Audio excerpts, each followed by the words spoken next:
Yes, we are live. I think.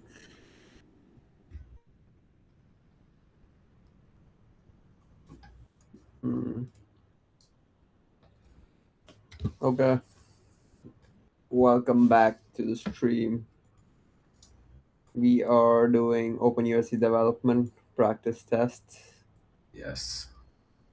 It's gonna be 60 questions, 120 minutes, weighted by official exam domains, passing target 70% or higher. I think the official one is 80%. I don't think it's 70%. It's 70 to 80%. Did you read it? Yeah, dude, it's 70 to it depends upon like we did read it the other day. 60 to 70, and then Like in the exam guide, it says that it depends upon the question. So if you have more questions, then the percentage might vary. If you have lesser questions, then the percentage might vary accordingly. So I that's what see. the exam guide says.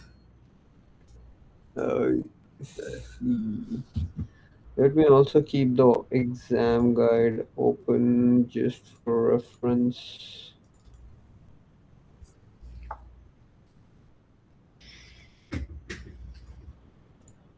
So this is the exam guide. Blah blah blah blah blah blah blah blah blah blah blah.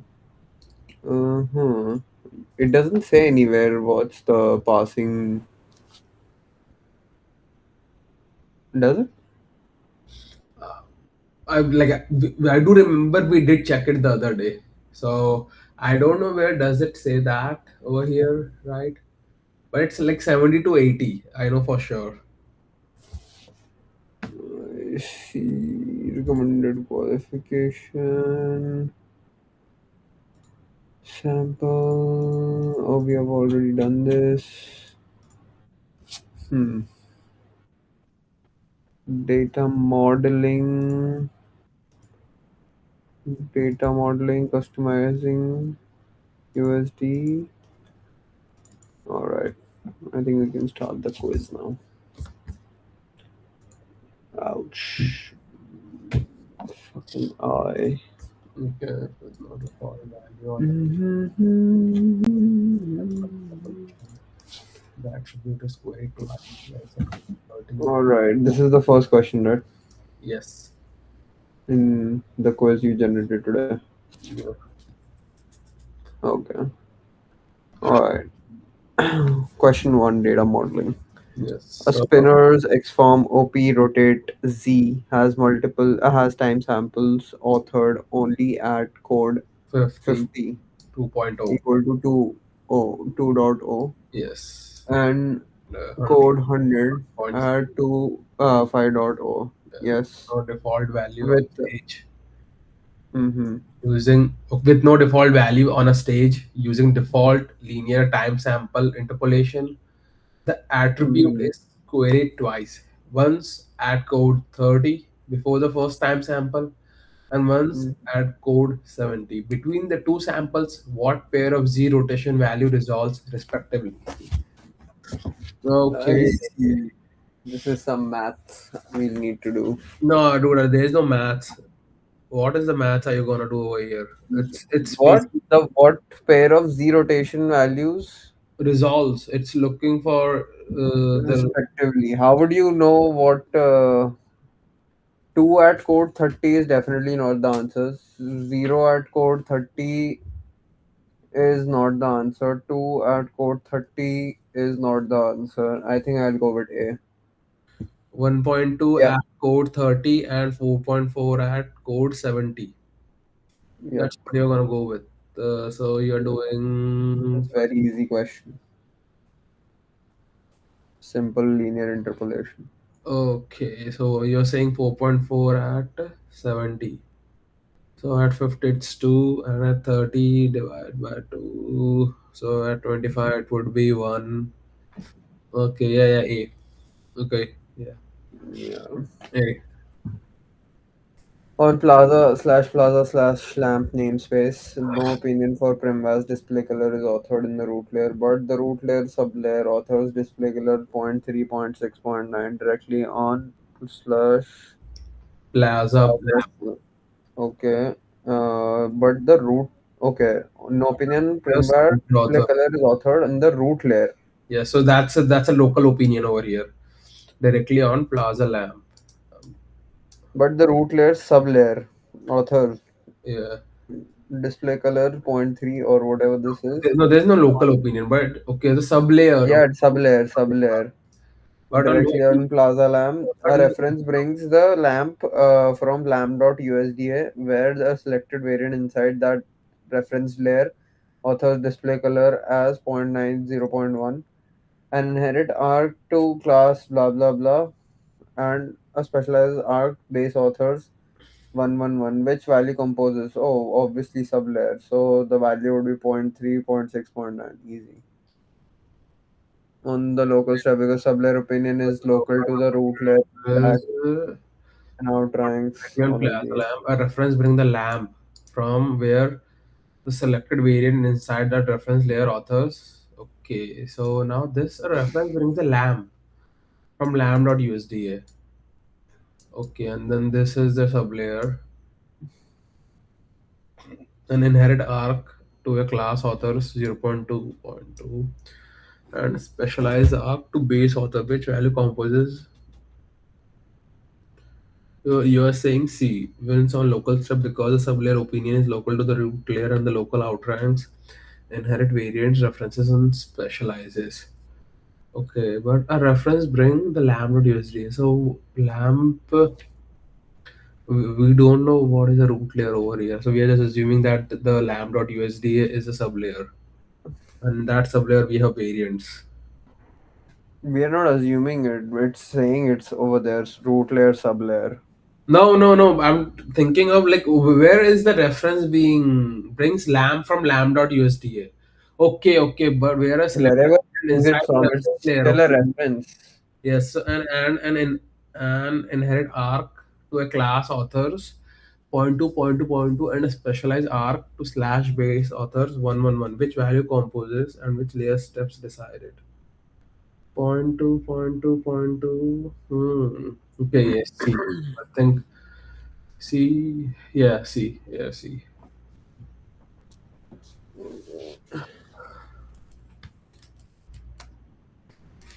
Oh, question. A pipeline tool aggregates Give animation me a with minute. value clips. Yeah. What up, bro? What's up, man? So, we got some stories to tell you. Can I ask for a hand, though, if you got a second? If you don't know. I'm doing a stream, so. No worries. Yeah. I was like, who's coming in? I didn't know you are coming today. Actually, you're coming No. tomorrow. The 15th, so. Oh, okay, okay. It smells like curry in here. Yeah, I did. Where do you, if you want to have some, it's in the refrigerator. Honestly, you have no idea how much that I would have going to take care on that. Because guess whose car came out in the middle of the highway and nearly got jumped by a Ford of fucking Pittsburgh? What? Yeah, That's what I said. Story. Okay, yes, sir.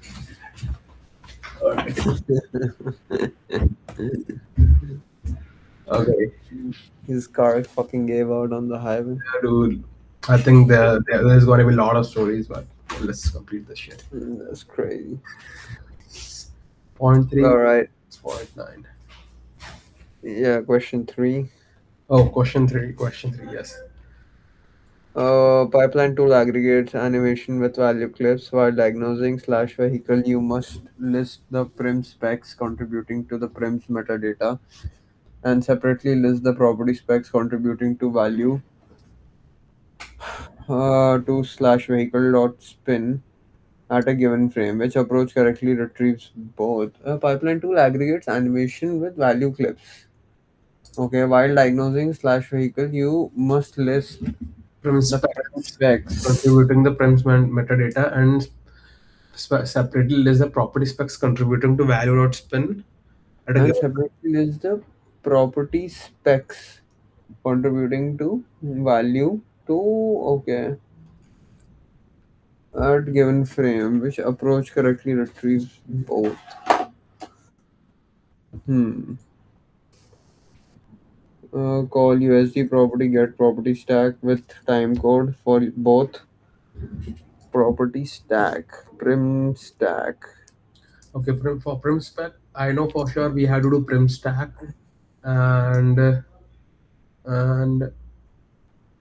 separately list the property specs contributing to a value to vehicle.spin at a given frame, right? And then we have to look for property specs. So prim stack with a time code. No, this is shit. A get with what Let me we have pull to up that aggregate figure of. addition value clips while diagonalizing slash vehicle. You must list prim specs contributing to prim's data and separately list the property specs.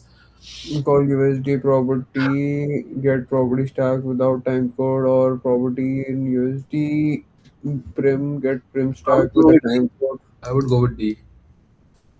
Call USD prim stack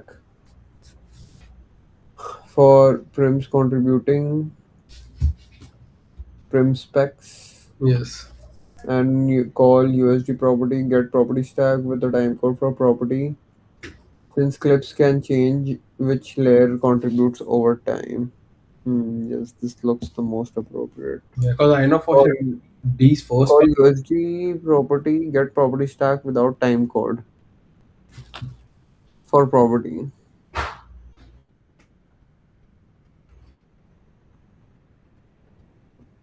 Why are you saying with a time code? Like what difference would that make? The difference would be separately list the premise property with list the property specs contributing with the value to a vehicle spin at a given frame. So if you want to know a given frame, you would have to know that time frame, and indirectly you would have to know that time code to get that time frame. That's the logic over here. And secondly, apart from all these options, first property stack uh, with a time code for both, since so this is incorrect. B, get prim stack with a time code for both, that is also incorrect. uh, Since the prims metadata and property value share one stack under value clips. Call USD prim get prim stack with the time code for both, because the prim stack subsumes the property stack once value clips are present. Hmm.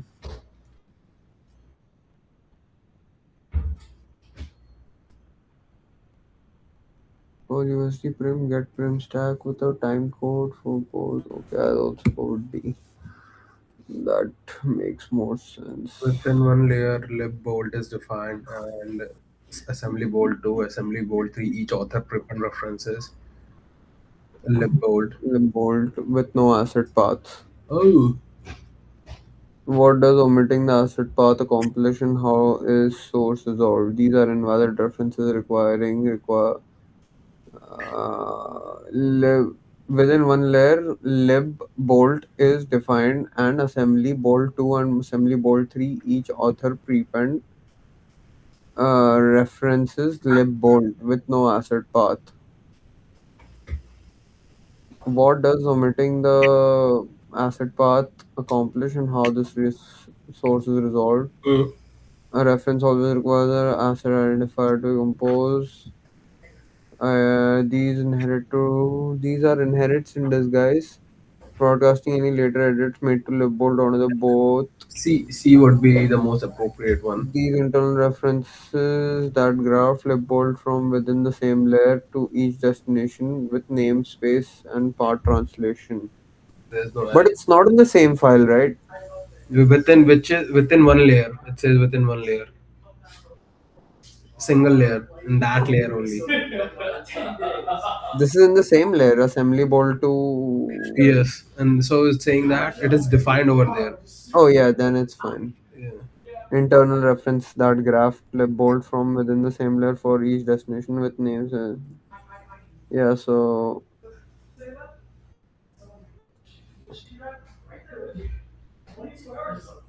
no. Okay.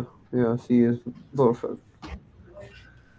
A validator flags a freshly converted asset for missing linear unit declaration for prims scattered directly under the pseudo root with no single referenceable. Wait, a validator flags a freshly Missing linear units. converted asset for missing Linear unit. linear units declaration. I think this is talking about Stage file. The root file. for a missing linear unit declaration and for prims scattered under the pseudo root with no single referenceable entry point. Which two corrective actions are each placed in the correct exchange phase? Select two options. Asset for missing a linear unit declaration. What is this linear units declaration? That meters per unit and all that. Yes. And for prims, scattered under the pseudo root with no single referenceable entry point. Which two corrective actions? Okay, reparent scatter from the one ancestor in the exact list since the source dictates the hierarchy. I think one. No, we have to select Uh, two. Okay. yeah, author meters per unit stage metadata in the exact phase since faithful unit declaration belongs with direct source translation. This can also be an answer. Faithful unit declaration. Okay, reparent the scatter from the one and set it default from in the transform phase. Reparent the examples. Oh wait, I think I think C D would be the answer. and I would go with D. C and D. Wait. Author meters per unit stage metadata in transform phase. Yes. What's the difference over here in extract phase and transform phase? So in extract phase, your data can be in a transient state as well, right? So over there, it's not necessarily that you would convert or author. First of all, in extract phase, you do not have the data or any USD layer over there. Anything or any transformation that you need to do would be done only in transform phase, based on my understanding and what I recall as of now.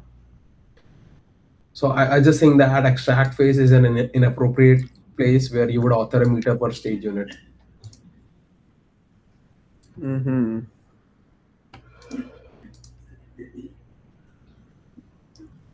Wait, what? What? Extract phase would be an inappropriate place where you would author meter per unit stage, meters per unit. Like this is an OpenUSD thing. So I would say that we can only do this in transform phase when you're transforming the data. Because at I this point you see. can transform the data to centimeters, to meters, whatever you want, depending Yeah. upon your requirement. And this makes it a more viable option as compared to B. Since stage metadata is an export option. Hmm. Okay. C and D. Makes sense. Authors meters per unit stage metadata in transform phase. Authors meters per unit stage metadata in extract phase. Since faithful declaration belongs with direct source translation. Okay. Alright. Developer is reasoning about what USD caches at stages open time versus what client must cache itself when chasing an unexpected resolved value in a hot loop. Which statements about USD caching model and its opt-in resolution are correct? A. Per property, resolved values are not cached. Resolved values are not cached. Clients may retain USD attribute query or USD to cache them. Yes, one. Get property. How many options are correct? Two. Two. Okay. Get property stack is supposed to supported way to cache resolved values. No, both composition and property values are fully cached. No, composition indexing is cached per prem. Composition indexing is cached per prem. Prim load or new scene description or the value resolution results are cached, but composition is decomposed on uh, every property acts. I think E. Why not D? I remember that we Indexing is cache. composition. Indexing is cache per prim. It says indexing, right? Composition indexing is cache per prim. When the stage opens, prim loads or a new scene description is authored. When the stage opens, prim loads or new scene E is value resolution.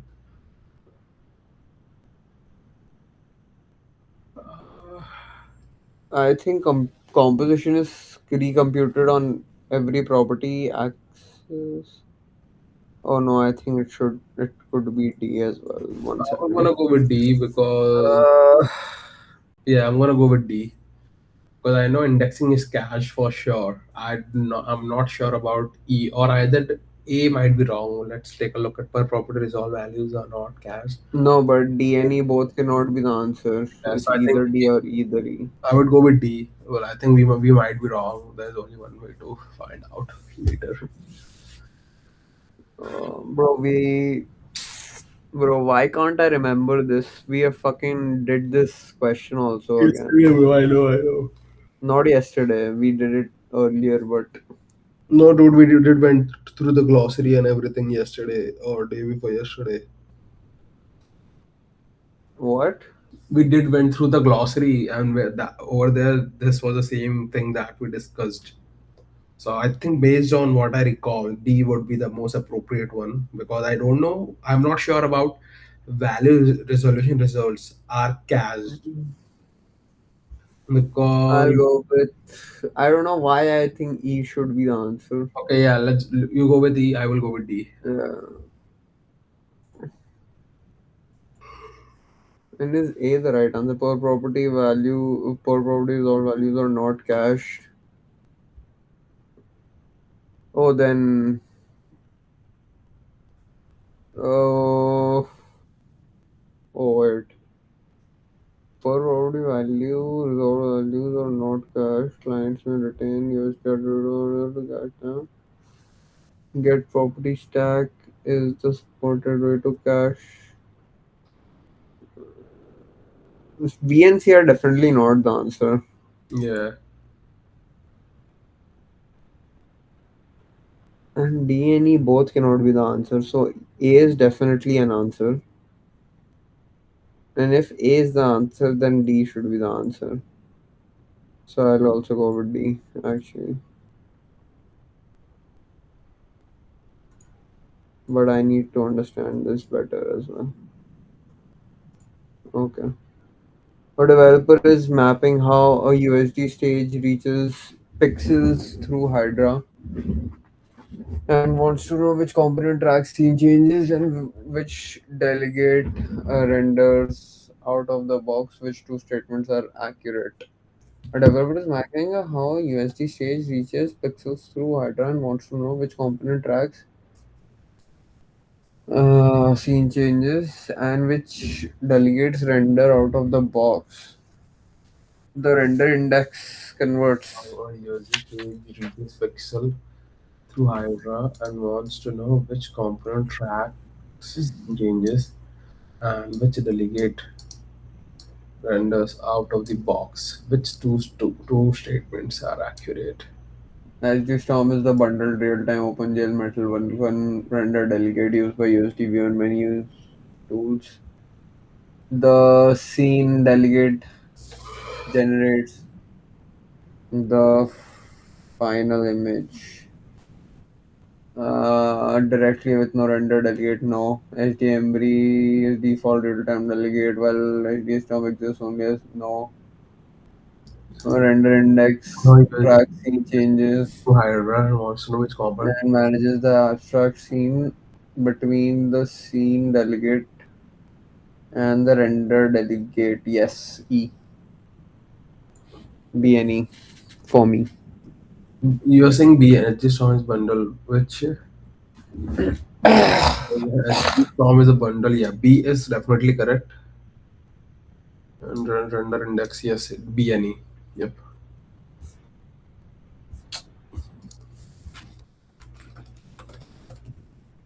Oh my god, bro. What happened? Apple sucks sometimes. To pass the path strings that prop load high, geo bottom as which reads of its separator is correct. Which reading of separators is correct? Separators?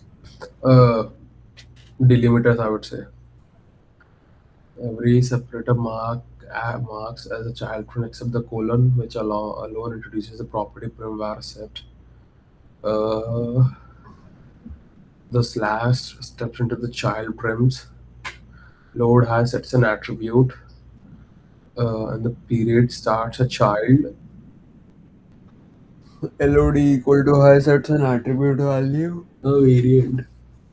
If the period starts a child in the colon variant, the slashes step into child prims. Property, and the colon namespaces it, prims, braces into child prim.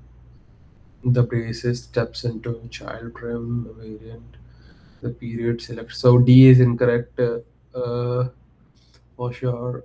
So the slash steps into a child prim. That is correct. So C, I would say, and LOD equal to high selects a variant. Yes, that is also correct. And the period starts the property. Okay. And colon namespace is it. Yeah, I would go with C. The slashes step into child prims. LOD equal to high selects a variant. The period starts the property and the colon namespace is it. Wait. The slashes step into child prims. LOD equal to high selects a variant. The period starts the property and the colon namespaces. Hmm.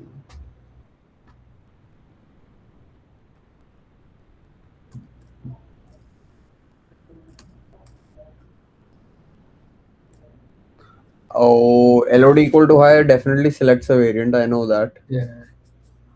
And that is not in any other option. So, yeah, see.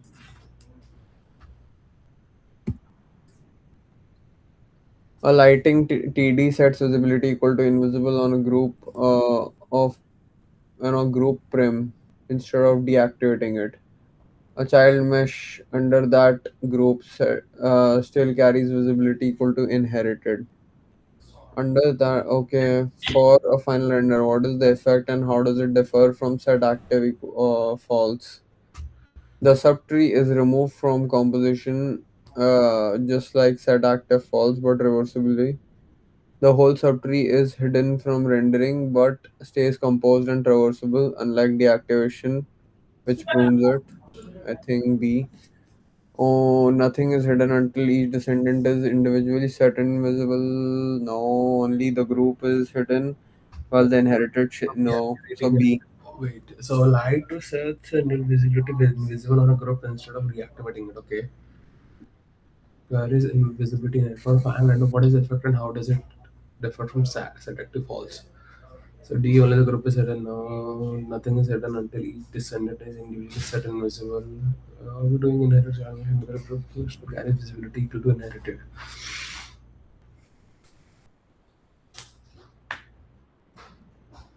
So you are saying B? Yeah.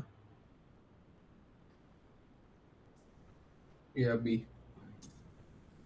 A weaker layer authors look target adding looks slash look A and a stronger layer authoring on the same prim And look, B has adds its own opinion. look B via its own opinion. Neither layer deletes a target after value resolution. What does get targets return for the looks target and why? Look B. List is look. Stronger layers relationship opinion fully replaces and discards weaker one. Wait. Both C only listens to the B. B. D. You are going with D. I would go. Stronger layer. I would go with B. Hmm, wait, weaker layer authors look targets adding, and the stronger layer authoring on the same prim. It's relation. Dude, remember what relationship does. Wait, what is this? Look targets and a stronger layer authoring on the same prim adds a look B via its own opinion. Neither layer deletes a target after value resolution. What does get target? Return for look targets. But it's not saying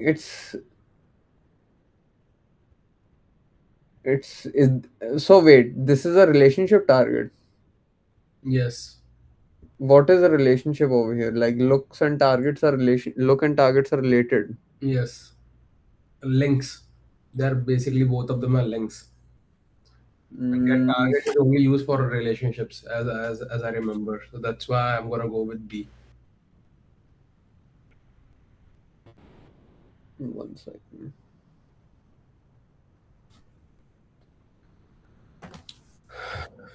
You're saying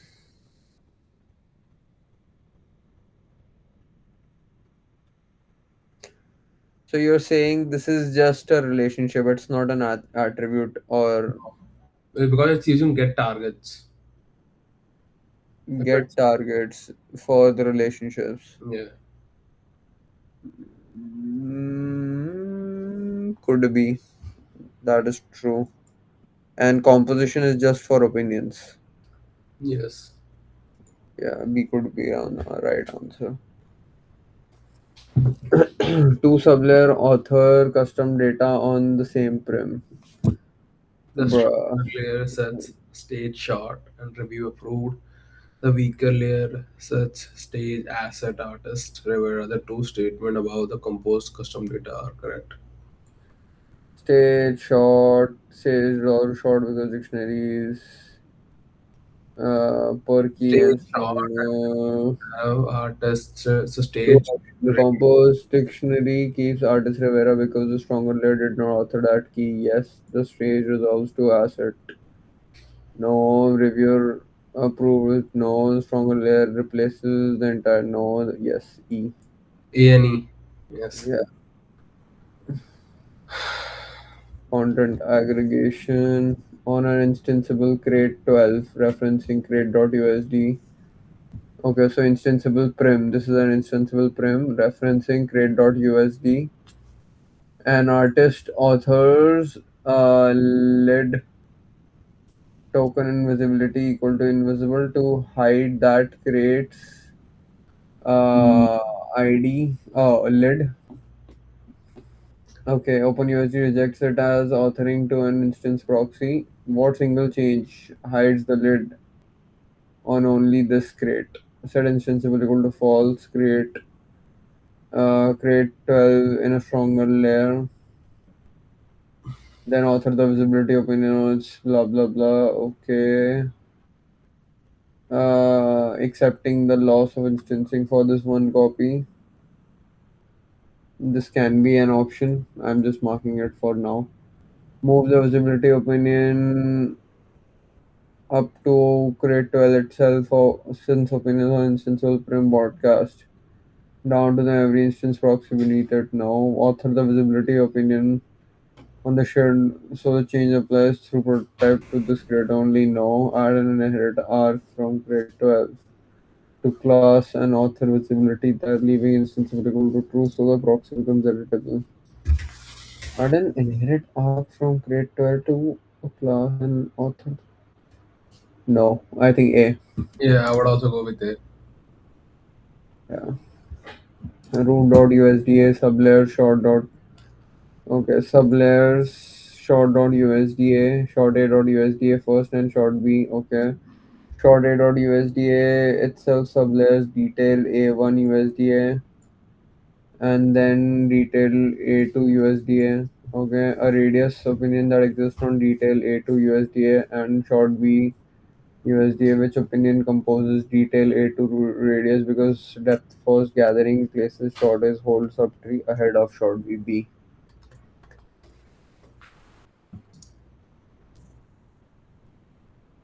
Mm, I'll go with B in that one.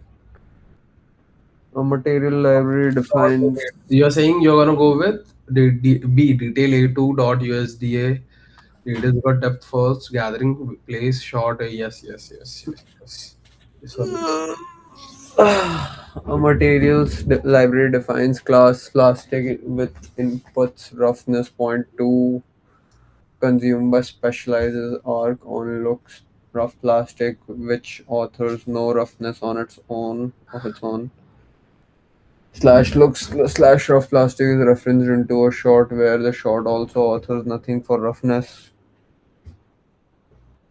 The library later changes slash plastics roughness 2.5.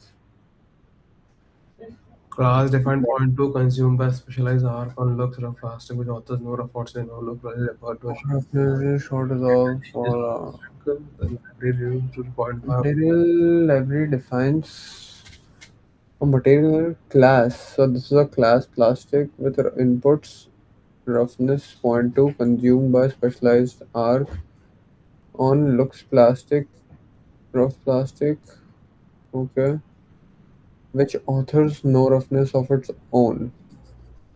I think The local opinion, no roughness of its own. Oh no. see, So I it would is see. it's gonna go 2.2 and then look rough plastic is referenced into a short where the short also authors nothing for roughness. So this is still valid. The library later changes slash plastics roughness to point 0.5. What roughness does that short resolve for rough plastic and why? Point 0.5 is specialized fallback and track subsequent changes to the class it specializes because specializes strong or lower than no, I think C. Yeah, Okay. Root.usda has time code per second 24 and sublayers walk.usda which declares the time code per second as 8 itself and it says sublayer stride.usda with time code per second 6. A translate x time sample sits at time code 12 inside stride.usda.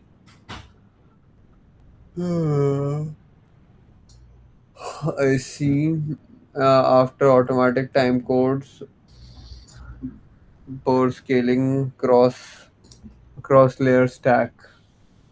I translate X sets a time code 12 inside stride.usda after automatic time code per second scaling across each layer. What Time at what time code does that sample land in the composed stage. stage?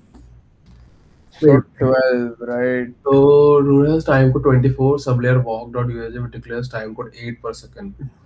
And itself sublayer driver sublayers uses 6 12. that's a time sample set a time code 12 inside the stride.usd.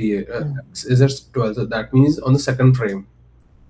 After automatic time code scaling across the layers, at what time 2 code is seconds. post stage? Oh, rule Gonna be has 24 16 on each layer, seconds. that's 8 walk. And so, at what time code does the sample land in? Which sample are we talking about?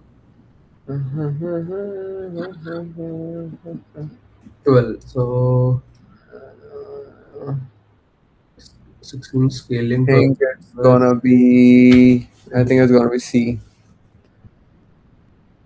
C 48 scaling 12 by 8 by 6 into walk.usd and 24 by 8 into root.usda. Wait, root.usda sublayer was which declares time code and itself sublayer. Oh, it has its own sublayer.